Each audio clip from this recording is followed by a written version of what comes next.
చాలామంది పీసీఎం స్టూడెంట్స్కి ఇంజనీర్ అవ్వటం ఇష్టం ఉండదు. రిమెంబర్, పీసీఎం చూస్ చేసుకోవడం అంటే ఇంజనీర్ అవ్వడం మాత్రమే కాదు. ప్రాబ్లం ఏంటంటే పీసీఎం చూస్ చేసుకున్న తర్వాత ఇంజనీర్ కాకుండా ఇంకేం ఆప్షన్స్ ఉన్నాయనే దాని మీద క్లారిటీ లేకపోవటం. అందుకే ఎవరైతే పీసీఎం స్టూడెంట్స్కి ఇంజనీర్ అవ్వడం ఇష్టం లేదో అలాంటి వాళ్ళ కోసం టాప్ 3 హైయెస్ట్ డిమాండింగ్ కెరియర్స్ గురించి ఇప్పుడు నేను చెప్పబోతున్నాను. Career number 1, data scientist or AI analyst. ఈ రోజుల్లో మేజర్ డెసిషన్స్ అన్నీ కూడా డేటా మీద డిపెండ్ అయి అవుతున్నాయి. బిలియన్స్ ఆఫ్ డేటా జనరేట్ అవుతుంది. కానీ ఈ డేటానంతటిని అనాలిసిస్ చేసే స్కిల్డ్ పీపుల్ తక్కువ ఉన్నారు.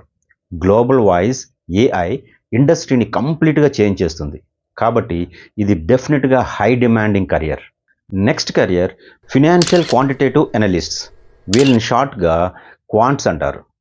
ఇది mathematics and finance high level combination. ఈ క్వాంట్స్ స్టాక్ మార్కెట్ ఆల్గరిథమ్స్ని డిజైన్ చేస్తారు. రిస్క్ని క్యాలిక్యులేట్ చేసి మనీ బిహేవియర్ని ప్రిడిక్ట్ చేస్తారు. ఫిన్టెక్ కంపెనీస్, గ్లోబల్ బ్యాంక్స్లో వీళ్ళకి చాలా డిమాండ్ ఉంది. అక్రాస్ వరల్డ్ మార్కెట్ అంతా రన్ అయ్యేది మ్యాథమెటికల్ మోడల్స్ మీదే కానీ ఎమోషన్స్ మీద కాదు. Last career climate data analyst. In fact ఇది అండర్ రేటెడ్ కానీ future ready career.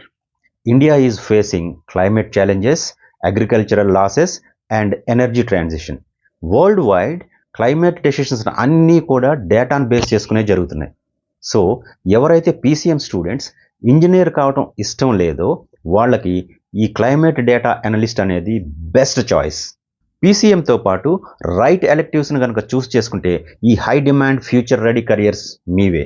Hope this video helps. ఇలాంటి ఫ్యూచర్ రెడీ కెరియర్స్ కోసం follow career minds and paths. This is Vivi signing off. Thank you so much.